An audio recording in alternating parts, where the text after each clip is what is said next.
जो आज कॉन्ट्रैक्ट के बजाय आउटसोर्स के हो गए, उनकी ज्यादातर सैलरी ठेकेदारों के बीच में बढ़ जाती है।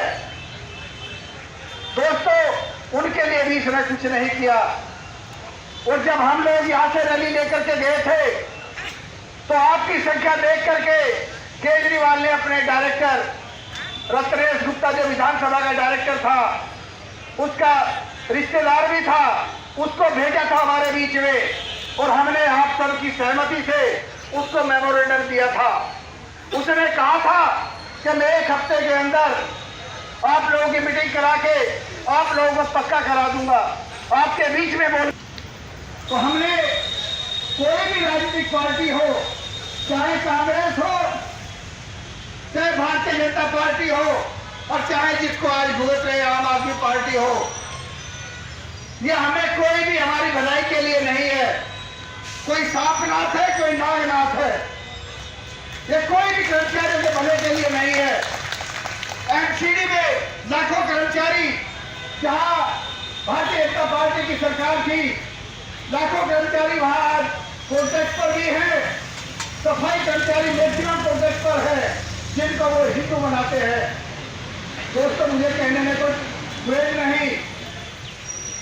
डेली वेजेस के कर्मचारी, बैक केस वाले कर्मचारी, वो सारे आज कॉन्ट्रैक्ट पर है, डेली वेजेस पर है, उनको परमानेंट करने की कोशिश नहीं करी। आम आदमी पार्टी ने भी किसी को परमानेंट करने की कोशिश नहीं करी और कांग्रेस ने तो करी ही नहीं थी, तभी तो ये लोग आए थे। कांग्रेस अगर काम करती तो आम आदमी पार्टी कहां से आती। ट्रेड यूनियनों ने पहले शीला दीक्षित का साथ दिया था, वो 15 साल राज करके गई। उसके बाद जब कांग्रेस से लोग खपा हुए, डीटीसी में मान्यता प्राप्त यूनियन रही, लेकिन जो परमानेंट कर्मचारी है उसको ना तो एक पेंशन है और ना ही कोई मेडिकल फैसिलिटी है रिटायरमेंट के बाद। इससे बड़ा गुनाह क्या होगा। ये अगर गलतियां हैं तो आप लोग गलतियां नहीं है, ये गलतियां उनकी है जो स्टेज पर बैठते हैं, जो आपके नेता है। ये गलतियां उनकी हैं जिसको हम आज भुगत रहे हैं। जहां के नेताओं ने दीपों को ठेके पर लिया, कॉन्ट्रैक्ट के कर्मचारी रखे, वहीं से आदत पड़ी कॉन्ट्रैक्ट के कर्मचारी की। दोस्तों, अगर आप एकजुट रहे तो आपकी मांग क्या है कि हम काम करना चाहते हैं और काम के बदले वेतन लेना चाहते हैं।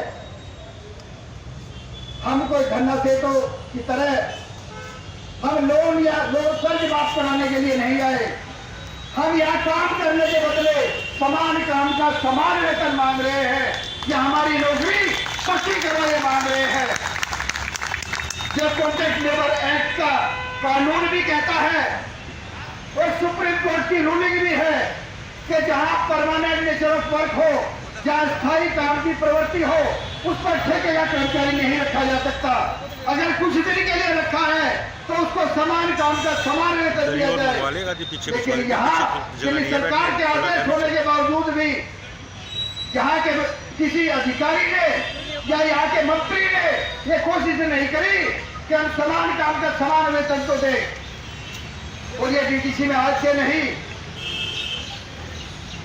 डीटीसी के 1700 कर्मचारी आपसे पहले जो डेली वेजेस के थे 3 रुपए रोज लेकर के अपने घर जाया करते थे।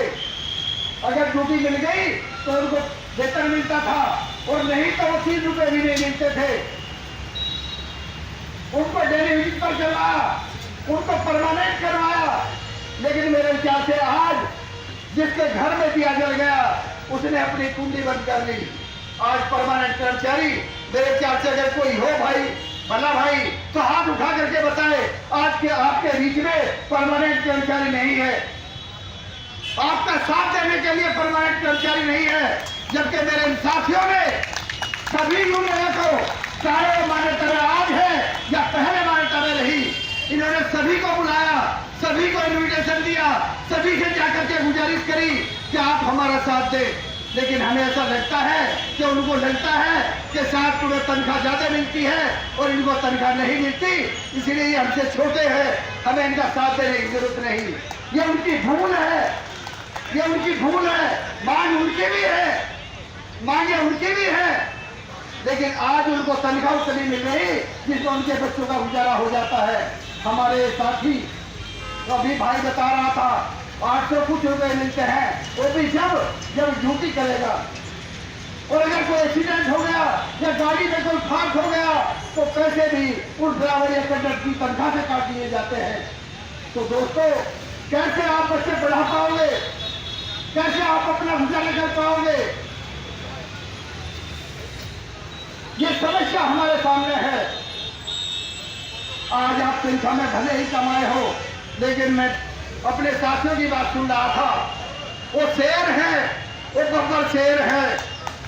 वो अभी कोई फांसी पर लटकने की बात कर रहा था कि अगर मुझे फांसी पर लटका दिया जाए, उसके बाद भी इनको अगर समान काम का समान वेतन या परमानेंट कर दिया जाए तो मैं फांसी पर लटकने के लिए तैयार हूँ। इससे ज्यादा सेक्रीफाइस और इससे ज्यादा क्या आपको होती है? तो दोस्तों, हम आज संख्या में भले ही कमाए हों, लेकिन मेरा आपसे एक निवेदन है कि एक तो धरना कभी परमानेंट मत करना, एक भूख हड़ताल मत करना। हमने यहाँ भूख हड़ताल भी देखी है, परमानेंट धरना भी देखा है। मैं आपको एक छोटा सा उदाहरण देता हूँ।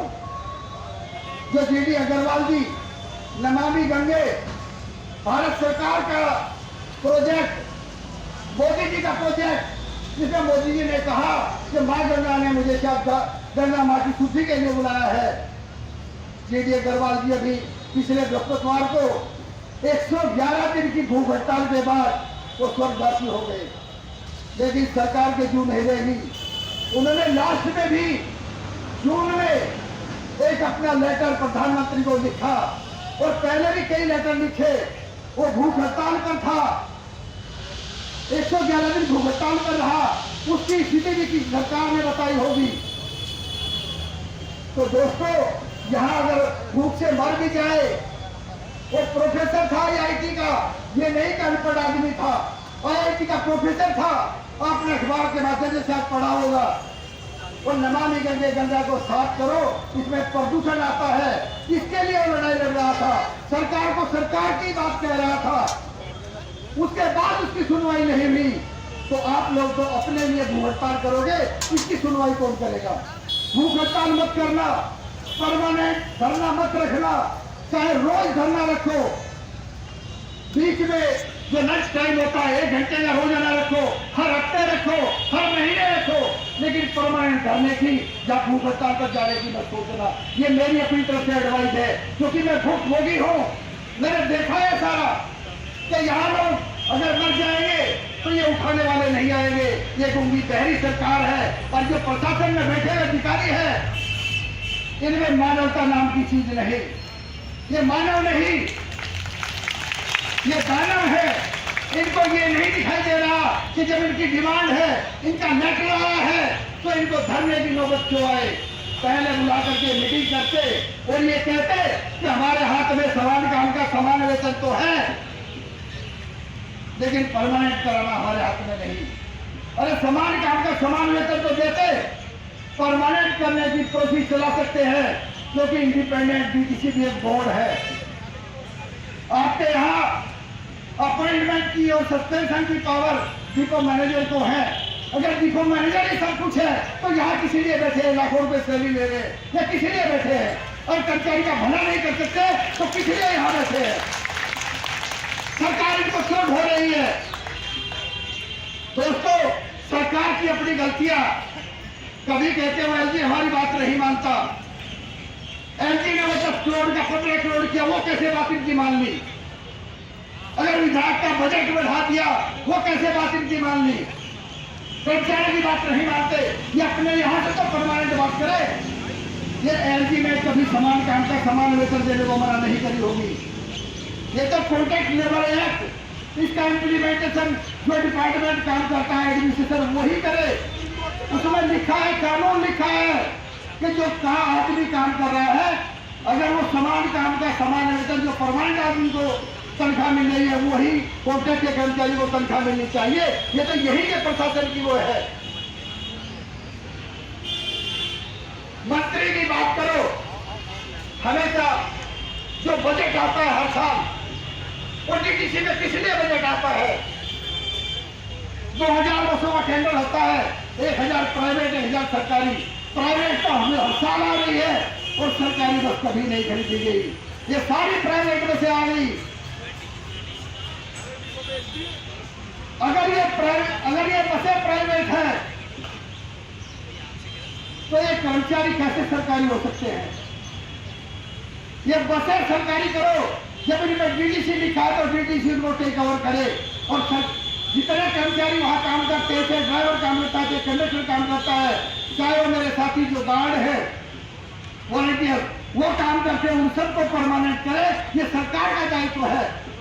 अभी दिल्ली में चुनाव है, सारी सरकारें कहेंगी हम ये कर देंगे, हम ये कर देंगे।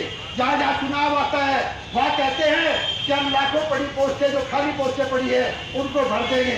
मैं पूछना चाहता हूँ कि अगर कल चुनाव आएगा तो आम आदमी पार्टी या भारतीय जनता पार्टी या कांग्रेस क्या कहेगी कि बीटीसी में खाली पोस्टें नहीं है?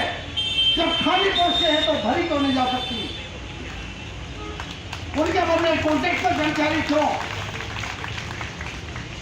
दोस्तों, अभी हरियाणा का चुनाव आपने देखा होगा।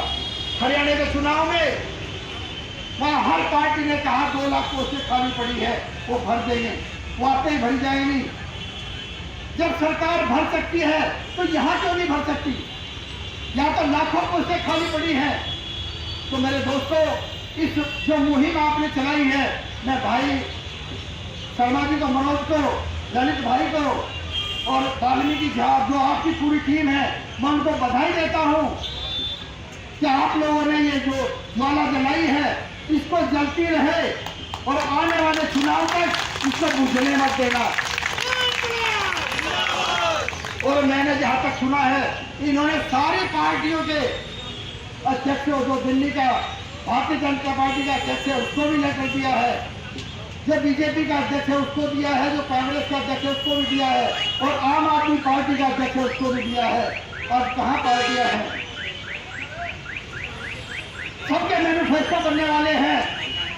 दिल्ली में मजदूर और कर्मचारी ही रहते हैं। दिल्ली में चाहे तो मजदूर कहीं भी काम करता हो और कर्मचारी किसी भी डिपार्टमेंट में काम करता हो, वही दिल्ली में रहते हैं। अगर ये मजदूरों से कर्मचारियों की बात नहीं सुनेंगे तो सरकार कैसे चला पाएंगे? ये हिम्मत हमारी होनी चाहिए। मैं तो ये कहता हूँ कि जो कर्मचारी की बात सुनेगा वही दिल्ली पर राज करेगा। ये होना चाहिए। एक मेरा निवेदन और आपसे है, हमने दिल्ली में एक ज्वाइंट काउंसिल बनाई है, उसके महामंत्री दीपक भारद्वाज जी है, जो राजधानी कैडर के भी महामंत्री हैं। वो भी आपके बीच में बैठक में भी आने वाले हैं थोड़ी देर में। उनकी बात भी अब आप सुनना। दिल्ली की जितने यूनियनें हैं, जितने डिपार्टमेंट हैं, हम सबको आपके साथ खड़े करेंगे। सारे ज्वाइंट हो, लेकिन अपने बीच में कोई गद्दार को मत लेना। कॉन्ट्रैक्ट के कर्मचारी हैं तो कॉन्ट्रैक्ट से रखना। अगर कोई परमानेंट आता है उसका बाहर से सहयोग लेना, किसी को अपने हाथी कमा में रख देना। नहीं तो यहाँ गद्दार बहुत है। गद्दारी हमेशा स्टेज से होती है। जो सीट पर बैठता है वो गद्दारी करता है, जो सामने बैठे हैं उनमें से कोई गद्दार नहीं होता। मेरे दोस्तों, इन्हीं शब्दों के साथ मैं अपनी वाणी को विराम देता हूँ। जय हिंद, जय भारत।